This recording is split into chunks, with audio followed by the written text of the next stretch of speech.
सर्वोपनिषदो गावो दुग्धा गोपालनन्दनः पार्थो वत्सः सुधीर्भोक्ता दुग्धं गीतामृतं महत्।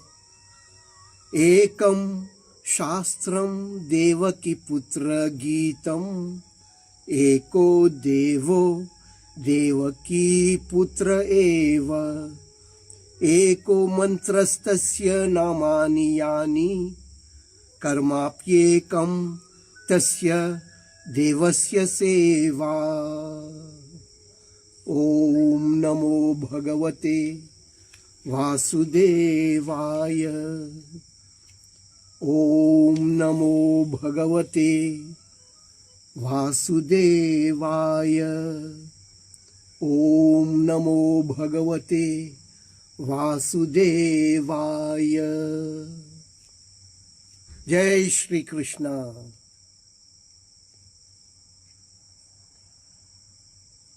आज फिर से हम सब मिलकर श्रीमद् भगवद गीता पारायण करने जा रहे हैं। जैसे आप जानते हैं, कल तीसरा अध्याय हमने देखा किस प्रकार से श्री कृष्ण भगवान अर्जुन को समझा रहे थे, और आज चौथा अध्याय देखने जा रहे हैं। और हम देखते हैं श्री भगवान क्या बोल रहे हैं अर्जुन को। तो चलिए प्रारंभ करते हैं। श्री भगवानुवाच इमं विवस्वते योगं प्रोक्तवानहमव्ययम् विवस्वान्मनवे प्राह मनुरिक्ष्वाकवे ब्रवीत्।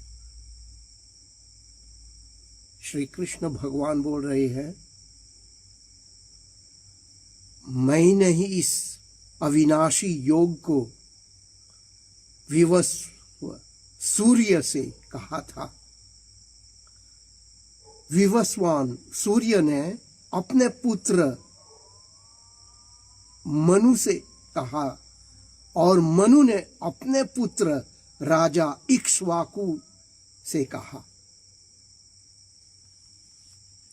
हे परम तप अर्जुन, इस प्रकार परंपरा से प्राप्त इस योग को राजर्षियों ने जान, किंतु उसके बाद वह योग बहुत काल से इस पृथ्वी लोक में लुप्त प्राय हो गया। तू मेरा भक्त और प्रिय सखा है, इसलिए वही यह पुरातन योग आज मैंने तुझको कहा है, क्योंकि यह बड़ा ही उत्तम रहस्य अर्थात गुप्त रखने योग्य विषय है। इसे सुनकर अर्जुन एकदम आश्चर्य में पड़ जाता है, आश्चर्यचकित हो जाता है। और देखिए क्या बोल रहा है अर्जुन, अपरम भवतो जन्म परम जन्म विवस्वतः कथमेतद्विजानीयाम् त्वमादौ प्रोक्तवानीति। हे अर्जुन बोल रहा है, हे कृष्णा, आपका जन्म तो अर्वाचीन अभी हाल का है, और सूर्य विवस्वत सूर्य का जन्म बहुत पुराना है, अर्थात कल्प के आदि में हो चुका था, तब मैं इस बात को कैसे समझूं कि आप ही ने कल्प के आदि में सूर्य से यह योग कहा था। सचमुच आश्चर्य की बात है। कैसे? कृष्ण भगवान तो अभी अभी जन्म लिया और विवस्वान सूर्य की बात बोल रहा है। वो तो सृष्टि आरंभ में उनका जन्म हुआ था, वैवस्वान सूर्य। और श्री कृष्णा बोल रहे हैं उस समय मैं ही उनको दिया था ये ज्ञान। तो कैसे संभव है? तो ये आश्चर्य की बात ही है। लेकिन देखिए श्री कृष्ण भगवान क्या बोल रहे हैं। श्री भगवान उवाच बहूनि मे व्यतीतानि जन्मानि तव चार्जुन तान्यहं वेद सर्वाणि न त्वं वेत्थ परन्तप। हे परंतप, हे अर्जुन, मेरे और तेरे बहुत से जन्म हो चुके हैं, उन सब को तू नहीं जानता, किंतु मैं जानता हूं। मैं अजन्मा और अविनाशी स्वरूप होते हुए भी तथा समस्त प्राणियों का ईश्वर होते हुए भी अपनी प्रकृति को अधीन करके अपनी योग माया से प्रकट होता हूं। हे भारत, जब जब धर्म की हानि और अधर्म की वृद्धि होती है, तब तब ही मैं अपने रूप को रचता हूं, अर्थात साकार रूप से लोगों के सन्मुख प्रकट होता हूं। ये श्लोक बहुत प्रचलित है, बहुत जनप्रिय है, सभी लोग, बहुत लोग जानते हैं। यदा यदा हि धर्मस्य ग्लानिर्भवति भारत अभ्युत्थानम धर्मस्य तदात्मानं सृजाम्यहम्। यही बोल रहे हैं श्री कृष्ण भगवान। जब जब धर्म की हानि और अधर्म की वृद्धि होती है, तब तब ही मैं अपने रूप को रचता हूं, साकार रूप से लोगों के सन्मुख प्रकट होता हूं। परित्राणाय साधूनां विनाशाय च दुष्कृतां धर्म संस्थापनार्थाय संभवामि युगे युगे। साधु पुरुषों का उद्धार करने के लिए, पाप कर्म करने वालों का विनाश करने के लिए और धर्म की अच्छी तरह से स्थापना करने के लिए मैं युग युग में प्रकट हुआ करता हूं। वाह! जन्म कर्म च मे दिव्यमेवं यो वेत्ति तत्वतः त्यक्त्वा देहं पुनर्जन्म नैति मामेति सोऽर्जुन। हे अर्जुन, मेरे जन्म और कर्म दिव्य अर्थात निर्मल और अलौकिक है। इस प्रकार जो मनुष्य तत्व से जान लेता है, वह शरीर को त्याग कर फिर जन्म को प्राप्त नहीं होता, किंतु मुझे ही प्राप्त होता है।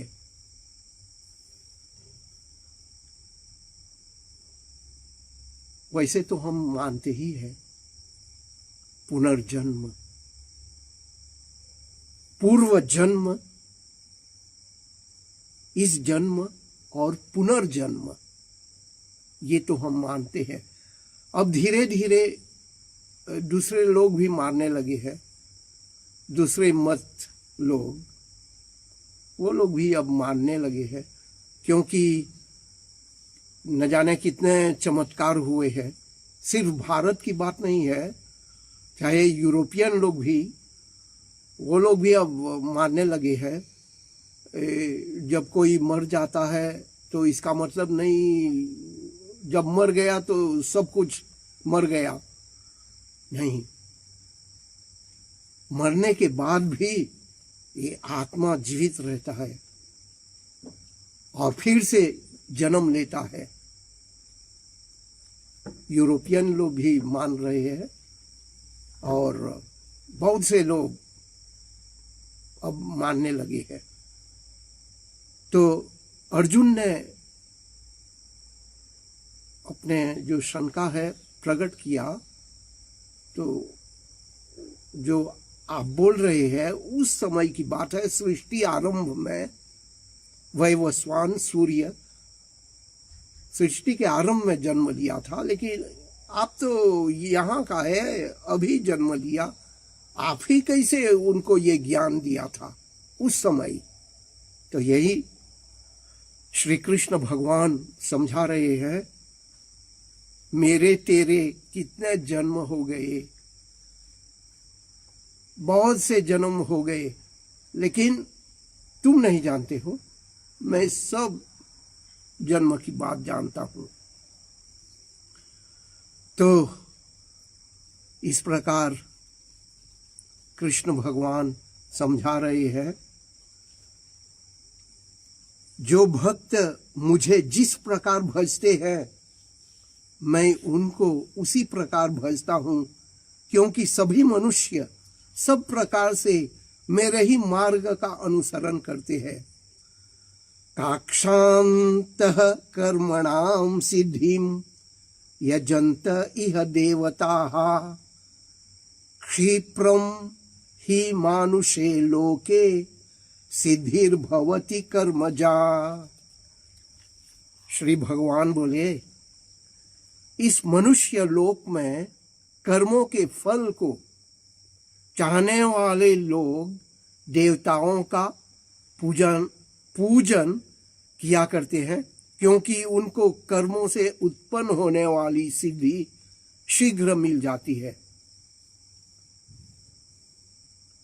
और देखिए आगे और कैसा सुंदर वचन बोलता है, चातुर्वर्ण्यम मया सृष्टम गुण कर्म विभागशः तस्य कर्तारमपि मां विद्वय कर्तारमव्ययम्। हे अर्जुन, ब्राह्मण, क्षत्रिय, वैश्य, शूद्र, इन चारों वर्णों का समूह गुण और कर्मों के विभाग पूर्वक मेरे द्वारा रचा गया है। देखिए, बहुत से लोग आजकल, चाहे भारत में हो चाहे मॉरिशस में हो, मॉरिशस में जहाँ तक मैं देख रहा हूँ, ये जातिवादी, छोटी जाति बड़ी जाति, ऊंच नीच, ये सब यहाँ के हिंदुओं में अब धीरे धीरे वो चला जा रहा है। ये विचार भारत में है अभी, लेकिन यहाँ जातिवादी की बात नहीं है। बहुत से लोग ऐसे सोचते हैं, ये सब मनुस्मृति में भी है, इसलिए बहुत से लोग मनुस्मृति को नहीं मानते हैं। लेकिन यह जातिवाद की बात नहीं हो रही है, यह चतुर्वर्ण की बात हो रही है। ये भी गुण कर्म के आधार पर ब्राह्मण, क्षत्रिय, वैश्य और शूद्र, इन चारों वर्णों का समूह गुण और कर्मों के विभाग पूर्वक मेरे द्वारा रचा गया है। स्पष्ट हो गया। अपने गुण और कर्म, कौन सा काम आप कर रहा है, आपका गुण क्या है। तो गुण और कर्म, आपके जो काम कार्य है, ये सब उसके आधार पर आप उस श्रेणी में चले जाते हैं। मान लिया जाए गुरुजी है, आचार्य है, पुजारी है, पंडित जी है, ये सभी लोग ब्राह्मण के श्रेणी में चले जाते हैं, क्योंकि पढ़ाई लिखाई ये उनका काम है। और एक दूसरे लोग जो है, जैसे पुलिसमैन, राजनीति के लोग, चाहे मंत्री हो, प्रधानमंत्री हो, ये सभी लोग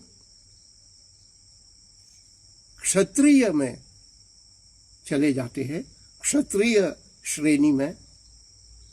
और वैश्य लोग, जो व्यापारी है, चाहे छोटा व्यापारी हो चाहे बड़ा व्यापारी हो, व्यापारी तो व्यापार ही है, व्यापार करते हैं, तो बिजनेस मैन है, ये लोग वैश्य के श्रेणी में चले जाते हैं। और जो लोग पढ़ना लिखना नहीं जानते हैं, खेती का काम करते हैं या कोई दफ्तर में कहीं पर छोटा मोटा काम कर लेते हैं, तो ये लोग शूद्र के श्रेणी में चले जाते हैं। लेकिन ये क्या हुआ, कोई छोटा बड़ा यहाँ नहीं है, छोटा बड़ा की बात नहीं है, कोई छोटा काम या बड़ा काम नहीं होता है, सभी लोग तो बराबर है, मनुष्य तो सब बराबर ही है। लेकिन जो काम, जो कार्य कर रहे हैं, उनके हिसाब से वो एक श्रेणी में चले जाते हैं। बस यही बात है। इसलिए कृष्ण भगवान बोल रहे हैं, गुण और कर्म के विभाग पूर्वक मेरे द्वारा रचा गया है।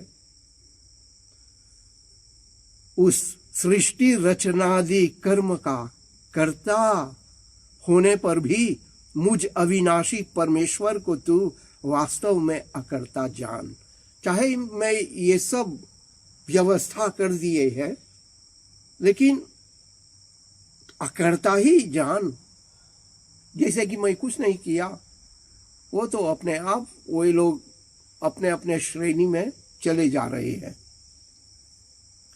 नमाम कर्माणि लिम्पन्ति न मे कर्म फले स्पृहा इति माम यो भी जानाति कर्म भीर्न सबध्यते।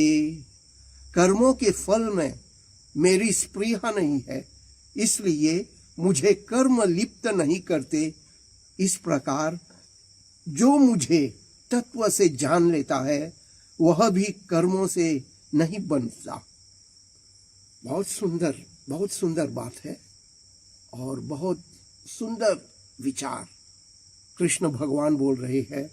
मैं तो कर्मों के फल से लिप्त नहीं रहता हूं, वैसे ही जो लोग कर्म फल से लिप्त नहीं रहते हैं, कर्म करते ही चले जाते हैं, लेकिन लिप्त नहीं होते हैं,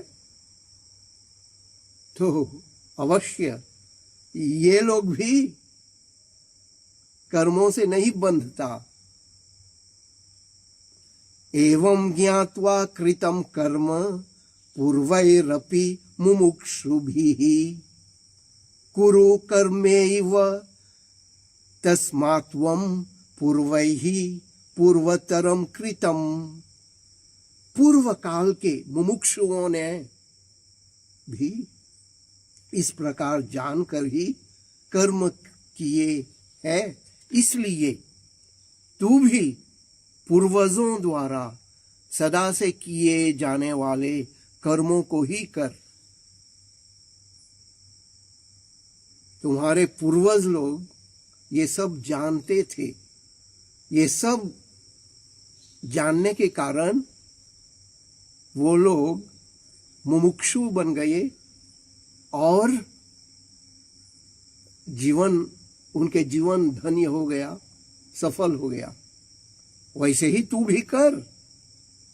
किम कर्म किम कर्मेति कवयोप्यत्र मोहिताः तत्ते कर्म प्रवक्ष्यामि यज्ञात्वा मोक्षयेते शुभात्।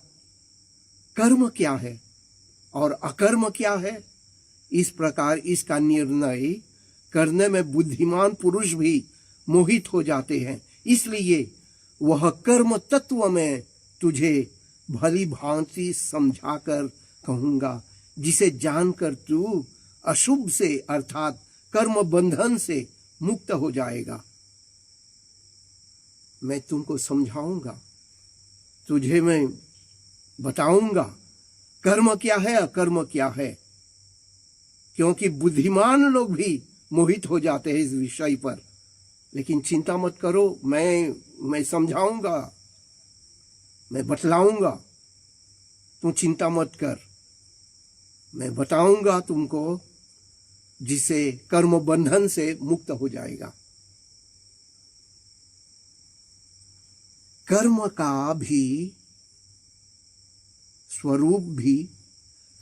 स्वरूप भी जानना चाहिए और अकर्म का स्वरूप भी जानना चाहिए तथा विकर्म का स्वरूप भी जानना चाहिए, क्योंकि कर्म की गति गहन है, गूढ़ है, रहस्य है। जो मनुष्य कर्म में अकर्म देखता है और जो अकर्म में कर्म देखता है, वह मनुष्यों में बुद्धिमान है और वह योगी समस्त कर्मों को करने वाला है। वाह, क्या सुंदर उपाय बता रहे हैं, बहुत सुंदर उपाय बता रहा है कृष्ण भगवान। जो मनुष्य कर्म में अकर्म देखता है, कर्म में अकर्म देखता है, कर्म करते जाते हैं लेकिन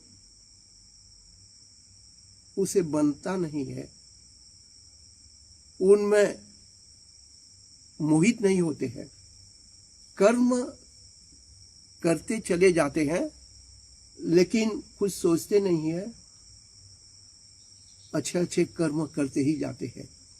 तो इसलिए इस तरह के मनुष्य बुद्धिमान है, योगी है। हे अर्जुन, यस्य सर्वे समारंभाः काम संकल्पवजीताः ज्ञानाग्नि दग्ध कर्माणं तमाहुः पंडितं बुधाः।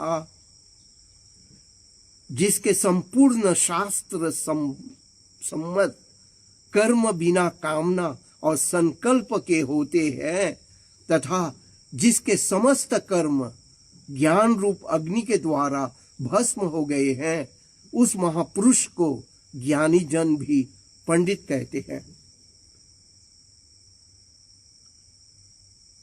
त्यक्त्वा कर्म फलासंगम नित्य तृप्तो निराश्रयः कर्मण्यभि प्रवृत्तोपि नैव किम चित्त करोति सह। समस्त कर्मों में और उनके फल में आसक्ति का सर्वथा त्याग करके संसार के आश्रय से रहित हो गया है और परमात्मा में नित्य तृप्त है। वह कर्मों में भली भांति बरतता हुआ भी वास्तव में कुछ भी नहीं करता। ये बुद्धिमान, ये जो ज्ञानी है, इस तरह से बरतता है, इस तरह से चलता है। समस्त कर्मों सब काम करते हुए फिर भी त्याग बुद्धि से आगे बढ़ता चला जाता है। इसलिए वो कर्म से नहीं बंधता है, कैसे भी बंध जाएगा, क्योंकि त्याग बुद्धि है। कर्म के फल के कोई आशा नहीं रखता है।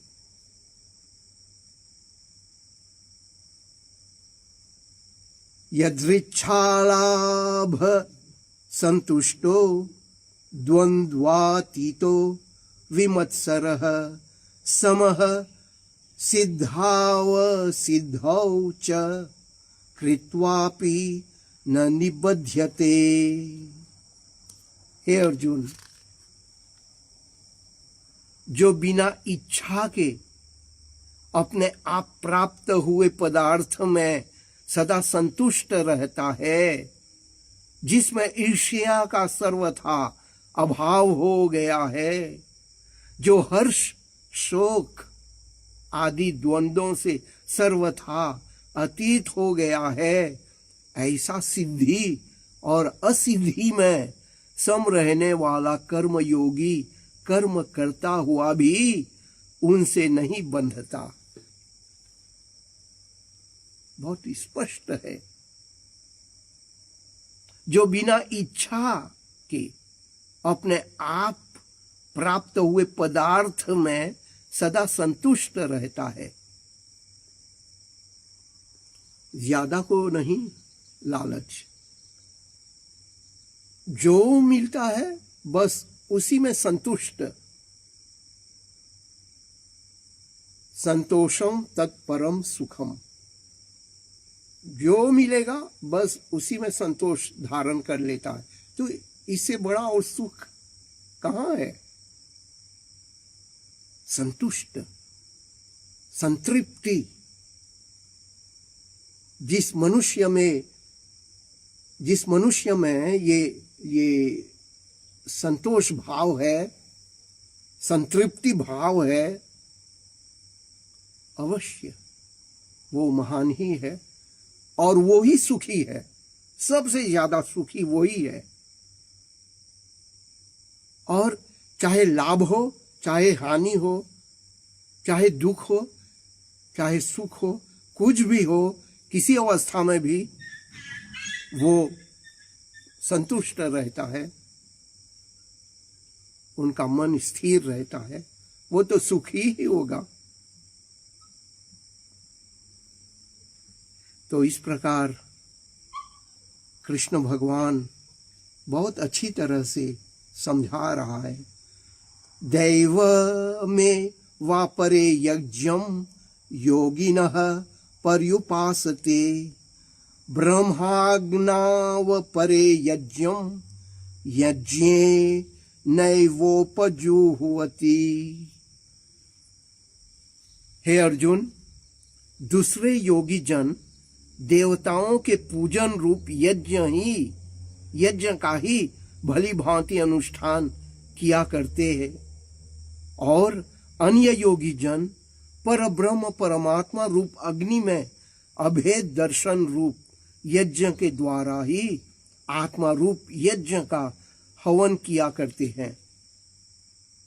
अन्य योगी जन श्रोत्र आदि समस्त इंद्रियों को संयम रूप अग्नियों में हवन किया करते हैं, और दूसरे योगी लोग शब्द आदि समस्त प्रिय विषयों को इंद्रिय रूप अग्नियों में हवन किया करते हैं।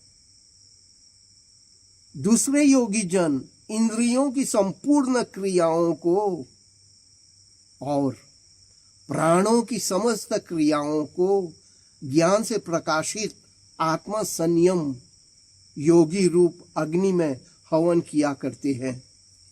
कई पुरुष द्रव्य संबंधी यज्ञ करने वाले हैं, कितने ही तपस्या रूप यज्ञ करने वाले हैं, तथा दूसरे कितने ही योग रूप यज्ञ करने वाले हैं और कितने ही अहिंसा दितीक्ष्ण व्रतों से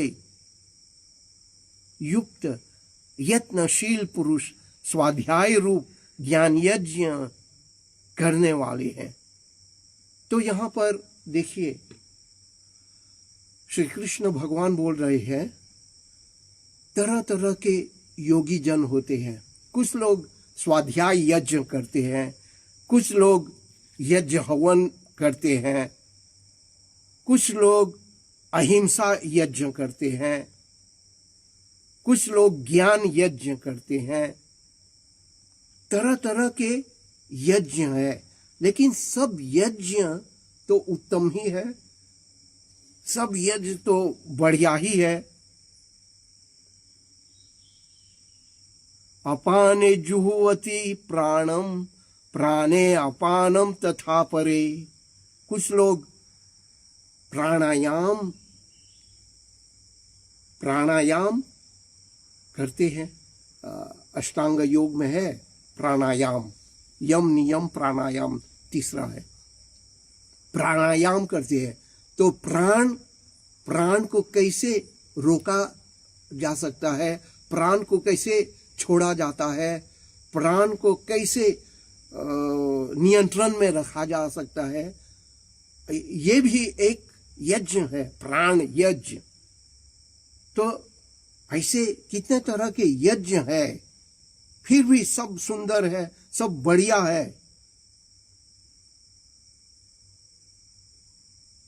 हे कुरु श्रेष्ठ अर्जुन, यज्ञ से बचे हुए अमृत का अनुभव करने वाला योगी जन सनातन परब्रह्म परमात्मा को प्राप्त होते हैं। यज्ञ न करने वाले पुरुष के लिए तो यह मनुष्य लोक सुखदायक भी नहीं है, फिर परलोक कैसे सुखदायक हो सकता है। ये सब यज्ञ है। किसी न किसी रूप से योगी जन अपने अपने सुविधा के अनुसार, अपने अपने खुशी के अनुसार, अपने अपने प्रसन्नता के अनुसार, अपने शक्ति के अनुसार किसी न किसी एक यज्ञ को करते हैं। ये तो बहुत बढ़िया है, करना ही चाहिए। और इसके बिना जो कोई नहीं करता है तो उनका परिणाम क्या होगा, कैसे सुखदायक हो सकता है। न इस लोक में न परलोक में भी सुखी होगा जो नहीं करता है। कुछ न कुछ करना चाहिए। और यज्ञ हवन के बाद जो प्रसाद मिलता है, जो उसे ग्रहण करता है, वो प्रसाद वो तो सुखी ही होगा, उसे तो परमात्मा ही प्राप्त होते हैं। और जो नहीं करते हैं उसे क्या मिलेगा। हे अर्जुन, श्रेयान द्रव्यमयाद्य ज्ञान यज्ञ परंतप सर्वं कर्माखिलम पार्थ ज्ञानेन परिसमाप्यते।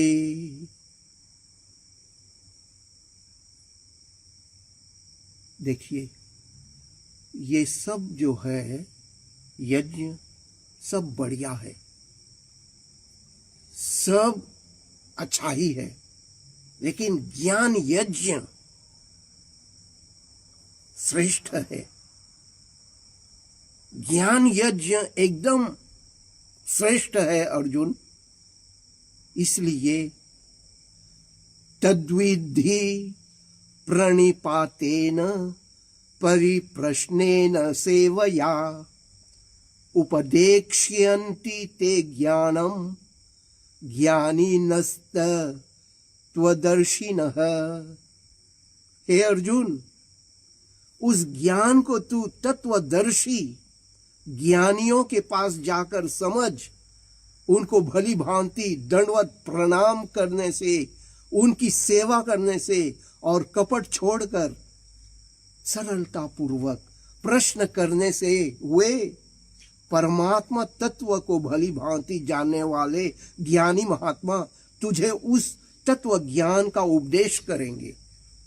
जाओ अर्जुन, देखिए बहुत सुंदर सलाह है अर्जुन को दे रहा है।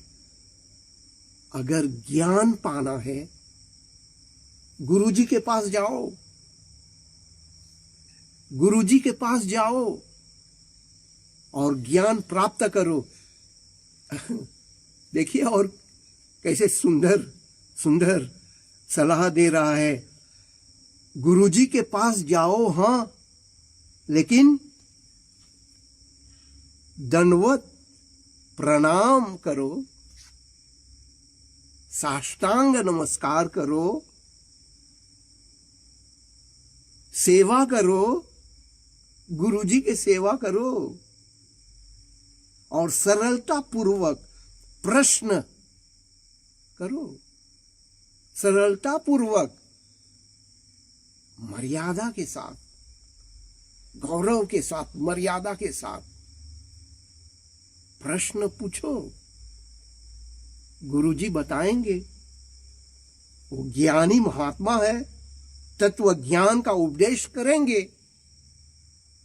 देखा, बिना गुरु ज्ञान कहां मिलेगा?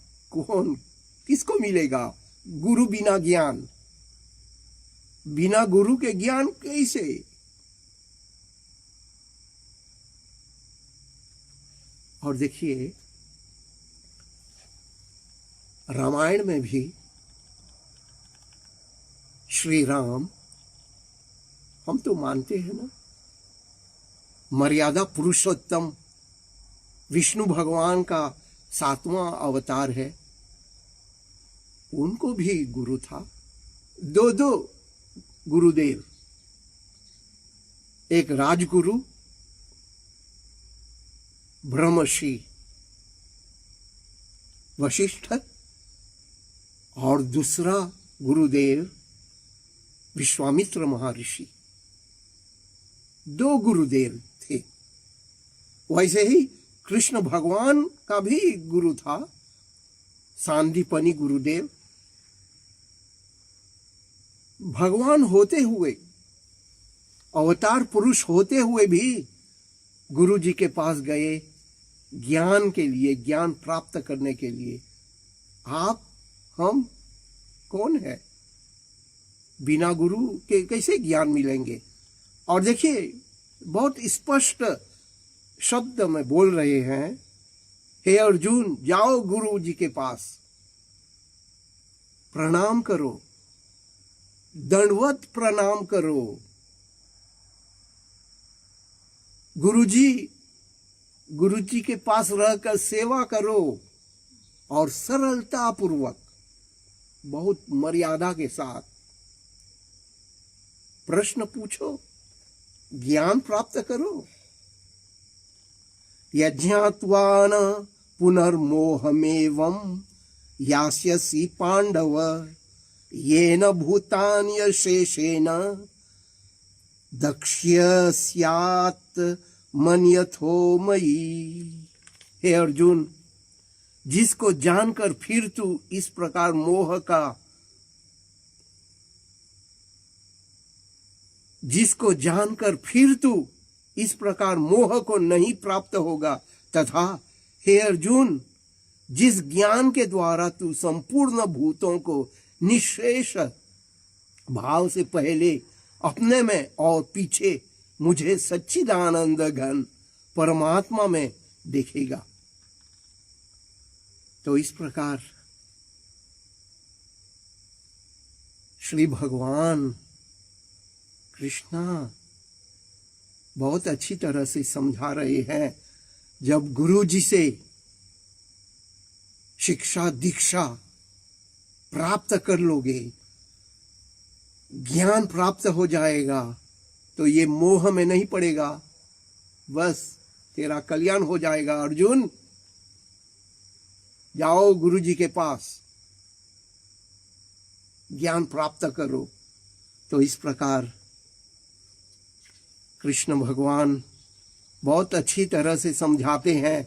और देखिए अंत में क्या बोल रहा है श्री कृष्ण, श्रद्धावान लभते ज्ञानम तत्परः संयतेन्द्रियः ज्ञानम लब्ध्वा पराम शांतिम अचरी अमचिरेनाधिगच्छति।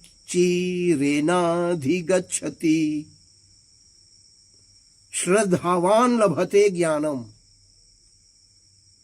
जिसके पास श्रद्धा है, जिस व्यक्ति में श्रद्धा है वो ही ज्ञान प्राप्त कर लेता है।